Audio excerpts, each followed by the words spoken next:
Hello guys, exam top YouTube channel সবাইকে welcome জানাই। আজকে নতুন টপিক নিয়ে ভিডিও এনেছি, সেটা হচ্ছে যেহেতু সামনে জিএনএম পরীক্ষা রয়েছে, সেই জিএনএম পরীক্ষার সায়েন্সের সবথেকে বেশি নম্বর রয়েছে। সেই সায়েন্সের কয়েকটি যেগুলো বিগত বছরে কোশ্চেন পড়েছে সেই কোশ্চেন নিয়ে আলোচনা করবো আজকে। যেমন প্রথম কোশ্চেনটি হয়েছে, শিশুদের হাড়ের সংখ্যা কয়টি? 200, 300, 301, 261।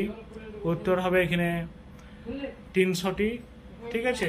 তারপর কোশ্চেন হচ্ছে 2 নম্বর কোশ্চেন, কোনটি গ্রিন হাউস গ্যাস নয়? গ্রিন হাউস গ্যাস বিষাক্ত গ্যাস কোনটি গ্রিন হাউস গ্যাস নয়? কার্বন ডাইঅক্সাইড, অক্সিজেন, হিলিয়াম এবং নাইট্রোজেন। তো এখানে এটা 2018-তে জিএনএম পড়েছিল, কার্বন ডাইঅক্সাইড, অক্সিজেন, হিলিয়াম এবং নাইট্রোজেন। ঠিক আছে। তো এটি হবে উত্তর তোমাদের। প্লিজ কমেন্ট করে জানাবে যে উত্তরগুলো পাচ্ছ কিনা, কমেন্ট করে জানাবে নাইট্রোজেন। এবং ভিডিওটি কেমন হয়েছে সেটাও আমাকে কমেন্ট করে জানাবে। 3 নম্বর কোশ্চেন হচ্ছে, 2024 সালে টি20 বিশ্বকাপ কোন দেশ জয়লাভ করে? এটা খুব ইম্পর্টেন্ট, প্লিজ পরীক্ষা যাওয়ার আগে একবার কোশ্চেনগুলো দেখে নিয়ে যাবেন। 2024 সালে টি20 বিশ্বকাপ কোন দেশে জয়লাভ করেন? সাউথ আফ্রিকা, ভারত, পাকিস্তান এবং ইংল্যান্ড। তোমরা সবাই জানো যে 2024 সালে টি20 বিশ্বকাপ জিতে আমাদের ভারত। ঠিক আছে। তারপর কোশ্চেন হচ্ছে, ভারতের দীর্ঘতম নদী হচ্ছে গঙ্গা, যমুনা, ব্রহ্মপুত্র এবং তিস্তা। তোমরা যারা পাচ্ছ প্লিজ কমেন্ট করে উত্তরগুলো আমাকে জানাবে, ফার্স্ট জানাবে। ঠিক আছে। তোমাদের অ্যাক্টিভিটি দেখাও। এই ভিডিওর মাধ্যমে আমি আরও 20টা কোশ্চেন আমি দেবো সায়েন্সে, যেগুলো পরীক্ষায় তোমাদের এসেছে। তো ভালো করে আমাকে কমেন্ট করে আমাকে উত্তরগুলো পাঠাও। ঠিক আছে। তো এটির উত্তর হবে গঙ্গা। তারপরে কোশ্চেন হচ্ছে, ভিটামিন বি এর অভাবে কী রোগ হয়? এই ভিটামিন বি এর অভাবে কী রোগ হয়?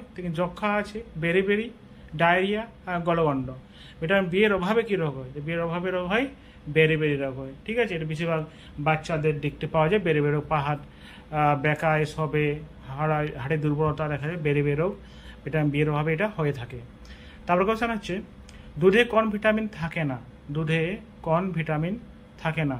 Vitamin B, vitamin D, vitamin C আর ভিটামিন এ। তো উত্তর হবে কি? এটা প্লিজ এটা আমি উত্তর বলবো না।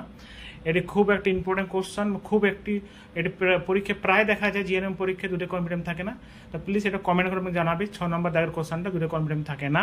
না পারলে আমি কমেন্ট সেকশন তোমাকে কমেন্ট করে আমি উত্তরটি জানিয়ে দেবো। ওকে।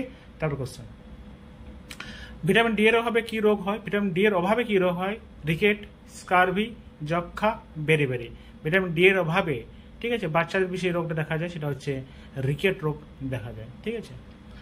তারপর কোশ্চেন হচ্ছে, বিশ্ব পরিবেশ দিবস কবে পালন করে? বিশ্ব পরিবেশ দিবস কবে পালন করি আমরা? সেটা হচ্ছে 10 জুন, 5 জুন, 3 জুন, 11 জুন। কবে পালন করি? তো জানো উত্তরটা প্রায় জানো, যারা ভালো করে পড়েছো তার উত্তরটা প্রায় জানবে যে 5 জুনে এর পালন করি আমরা। ঠিক আছে। তারপর কোশ্চেন হচ্ছে, ভিটামিন সি এর অভাবে কি রোগ? ভিটামিন সি এর এই যে অভাব, vitamin A, B, C, D, K, এই অভাবগুলো, এর রাসায়নিক নামগুলো ভালো করে দেখে যাবে, একদম ভালো করে দেখে যাবে। ঠিক আছে।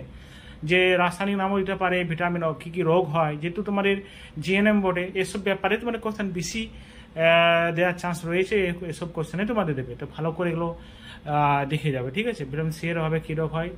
রিকেট, বেরিবেরি, স্কারভি, যক্ষা। ভিটামিন সি এর অভাবে স্কারভি রোগ হয়। তারপর শেষ কোশ্চেন হচ্ছে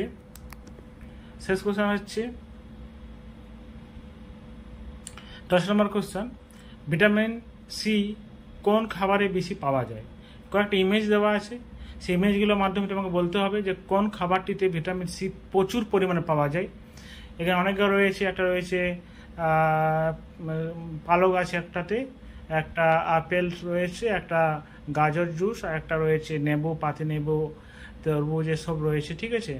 আনারস রয়েছে। তো এখানের মধ্যে কোন ইমেজটা সত্যি হবে তোমাদের মতে? এটা হোমওয়ার্ক থাকলো। এটা প্লিজ কমেন্ট করে আমাকে জানাবে যে কোন অপশানটা এটা উত্তর হবে। এবং যারা জিএনএম পরীক্ষা দিতে যাচ্ছ ভালো করে প্রিপারেশন নাও, সায়েন্সটাকে বেশি জোর দাও। আমি একটা কথাই বলবো, তাহলে পাওয়ার হবে। সায়েন্সটাকে বেশি জোর দিতে হবে। যেটা ভিডিওটি ভালো লেগে থাকে তো প্লিজ চ্যানেলকে সাবস্ক্রাইব করবে এবং বেল আইকনটি প্রেস করবে। ঠিক আছে।